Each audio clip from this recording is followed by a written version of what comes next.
Curiosity is a dangerous thing. I was about 10 and my cousin was 13.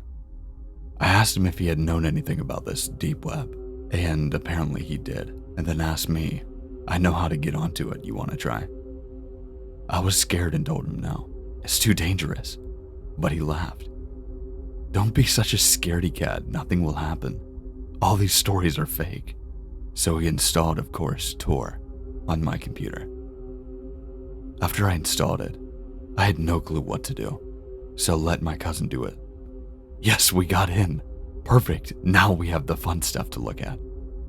We entered the deep web wiki and went to some drug sites, gun sites, stuff like that. Drugs, guns, everything is on here, man. Then we saw a strange site. There was a video called Phoebus. We downloaded it. Wonder what this could be. So we downloaded the video. Then we watched it, and it was a female tied up, abused, naked, and more. We clicked off of the video and tried to delete it, but it wasn't deleted if it wasn't in the recycling bin. So we tried, but it didn't work. It would not leave. Then a user by the name of RNSDIT used the chat box to tell us, face cam me right now. We got scared and tried to exit Tor, but it didn't work. Soon the search tab started to become red. Me with tears in my eyes, my cousin with a pale face. We put a finger on the webcam and muted our microphone and answered the call. When we answered, the guy just sounded like a grown man, adult with a family, a real job. We were shocked when he asked for our age. Then he said, put your microphone and webcam on. I already got your phone number, your IP address, your address. We thought he was lying, so we typed in the chat, what's our address? And then he said it. So then I said, maybe if he sees us, and us being so little, then maybe he'll just leave us alone. So we uncovered our camera, unmuted the microphone, and as soon as we did, he then said, oh, you two look like some wonderful smart kids. What game do you want for free? I will give it to you. We said our game and he put this file on our computer, some sort of hack name after the game. We opened it and he had full control of our PC. He started posting our address, our IP, everything. We quickly closed our computer. The following 2 days, we kept getting these threats and messages. I'm gonna come to your house and kill you, etc. After 2 days, it stopped for about 2 weeks. But one night, I was alone at home. 7 p.m., my parents were away. Someone was at my front door. I remember what my mom told me not to open the door to anyone, so I ignored it. 5 minutes later, I hear some sort of broken glass sound. I went to check what it was. The window was broken. Then, I turned around, and what I saw was the worst moment of my life. The guy that we talked to on the webcam was standing there, smiling with yellow teeth and long hair. He grabbed me and said, "Where's your little friend?" As he was bringing me to his car, my parents just came. I remember my dad punching him, blood and broken teeth and a swollen eye. My dad basically almost killed that guy. After that, we called the police and then told my parents everything. We moved out of that city. New Wi-Fi, new computer, new everything. But they did put the password on there for me, so they can decide which files I can download until I am 13.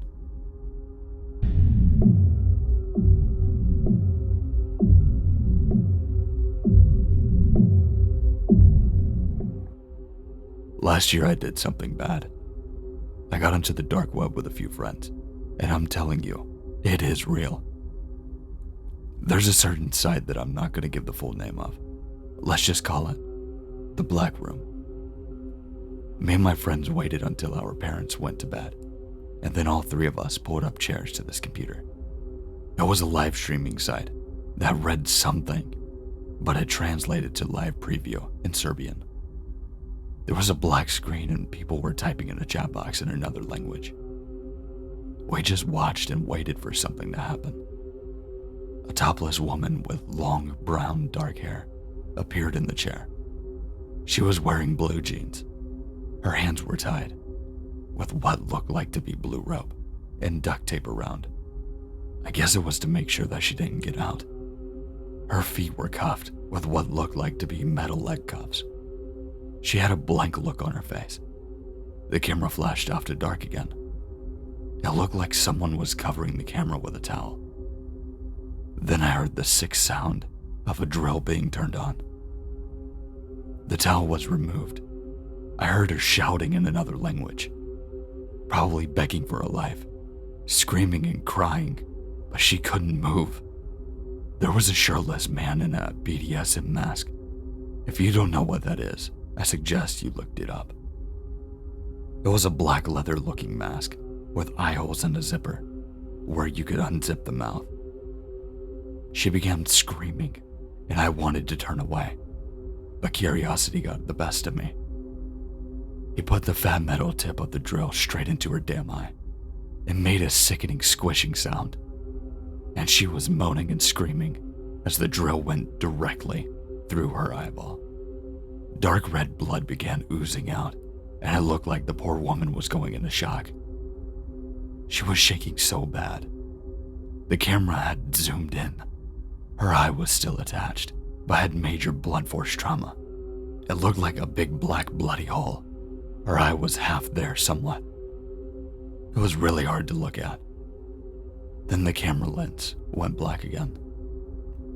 We heard 2 loud pops sounding like a gun, and then it was silent. No more sound, no more video. The viewing was obviously over. Oh my God, I just told my friends. I just think that we witnessed a murder. They shot her. They really fucking shot her. My friends and I agreed that we should never watch anything like this again. I went home feeling completely disgusted with myself. I hoped and prayed that it wasn't real. Sadly, it may have been. I promised myself no more. I would never watch anything like that again. That lasted until about next weekend.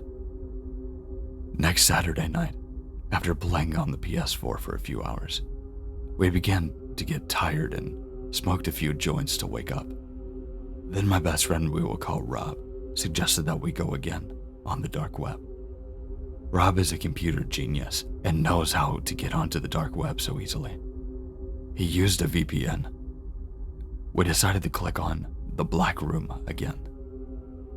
Rob told me that only about 4% of the internet is visible and the other 96% remains on this deep web.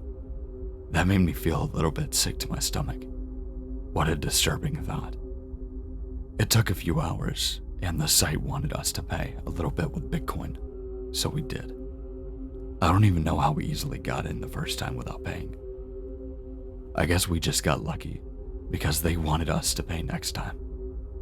This time the screen was not black, and there was a concrete-looking room, and a bucket. A big heavy-set man had a white pillowcase around his head and holes cut out where his mouth and eyes were. You could not see his face. He picked up the bucket and began laughing, showing us the bucket, and then showing us what was in the bucket. I almost threw up. This bucket was full of body parts. Human body parts just floating in a clotted red goop. I was assuming that it was coagulated blood. I just remember seeing bloody teeth, a few fingers, and what looked like to be a couple of eyeballs, or just what was left of them. This couldn't be real, I thought, but by the way that this man just laughed, it was not a joke. It had to be animal parts, I thought. Please let it be animal parts. The camera zoomed in on this bucket with a white piece of paper that read, Victim number 12. It was written in a permanent marker. Was this the remains of some poor innocent soul who got brutalized like the first victim? Was this the remains of that poor lady that we saw last week? I had really hoped not. I wasn't prepared for what happened next. The screen went black again, and in the chair sat another woman. This time with blonde hair, and her eyes were covered in a black scarf. She was bound by her hands, her feet too, with the same thin blue rope. And I felt very sorry for her. Her waist was strapped in, with some sort of belt holding her down. A white sheet was hung over her behind her. I wanted to help her and felt like there was nothing I could do. The fat man began dipping his hands into this gooey mess and trying to shove it in this woman's mouth. She tried to hold her mouth shut, but the man got angrier and slapped her in the face. It sounded like he was trying to tell her, "Eat it, eat it." She began to chew and cry, and then vomiting the whole mess up on her pretty white silk blouse. The chat box was going wild. People were typing in different languages, and the chat box was just popping. Then I heard it. The cranking of a chainsaw. There, standing beside this poor girl, appeared the same man from the first video. He was holding a chainsaw, shirtless, black mask and all. I got an even more sickened feeling in my stomach. This is not gonna be good. I had seen what chainsaws do to people. Chainsaw accidents are horrible. I wanted to stop viewing right then and there, but my friends were eager to watch, and I didn't want to seem like a little wuss. She was screaming her guts out, flailing trying to get out of this chair. Good thing we all had our headphones on, because this was really, really loud. I watched in horror as he began to try to cut her arm off. The chainsaw went a little through, and then it kicked back in a jerking upward motion, coming close to knocking her attacker out. He must have hit her arm bone, I thought. I think this really angered him. I could hear him screaming in another language, so I assume he might have nicked himself by the chainsaw. Suddenly, he shoved the blade directly into her stomach area. He pushed and began to cut her upwards, vertically. Her faint screams muffled by the chainsaw. Droplets of blood began spraying all over the air, onto the sheet. Little pieces of meat and tissue flew all over him, and all over the room. She began convulsing. Her eyes rolled back, and she was gone. Just like that. The man slowly pulled away the chainsaw, and as he did, I could see what looked like to be her intestines hanging out. The screen went black. I ran to the bathroom to throw up. I think I threw up for about 15 minutes. I almost passed out. My friends laughed at me, and I knew behind the laughter, it disturbed them too. All I know now is, there are some really sick people out there in different parts of the world that are willing to do anything on the web for money. These people have no heart. They have no souls. They are inhumane and sick in the head. So stay off the dark web. There are just some things that you can never forget that will disturb your mind forever. You will not be able to undo what you have seen. Remember that.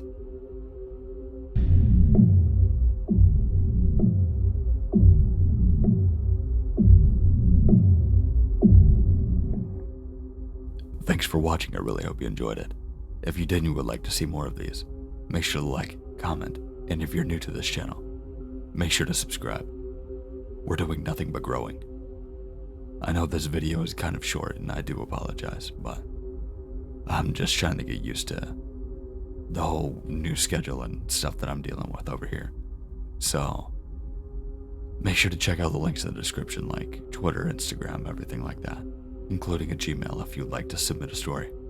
Maybe you've been on the dark web. Maybe you would like to have your story told. But other than that, stay safe, stay scary, and I'll see you in the next one.